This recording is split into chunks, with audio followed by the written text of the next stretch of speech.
Hello అందరికి good morning. This is మా mini garden అండి. సో మా మినీ గార్డెన్ చూస్తుంటే హాయిగా అనిపిస్తుంది. సో లేవగానే గార్డెన్ వైపు అయితే చూస్తాం.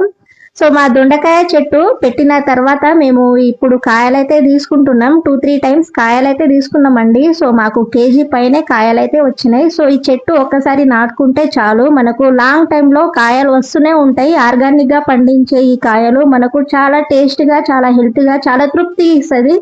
నాకైతే గార్డెనింగ్ అంటే చాలా ఇష్టం. అలాగే మా వారికి కూడా చాలా ఇష్టం. సో ఈ చెట్లు పెంచుకోవడం అంటే అందరికీ ఇష్టమే కదా. సో మా వారు ఇంట్లో ఉంటే రెస్పాన్సిబిలిటీ, చెట్ల రెస్పాన్సిబిలిటీ మొత్తం వారే చూసుకుంటాడు. So morning watering, evening watering అయితే మా వారే అండి. సో అక్కడ మెయింటెనెన్స్ మొత్తం ఆయనే చూసుకుంటుండు. సో ఇంట్లో ఉంటే మొత్తం రెస్పాన్సిబిలిటీ ఆయనదే. అలాగే మా మినీ గార్డెన్ స్టార్ట్ అయితే చేసినాం. సో చాలా బాగా మంచిగా అయితే చెట్లు అవుతుంది. వీడియో నచ్చితే లైక్ చేసి సబ్స్క్రైబ్ చేసుకోండి.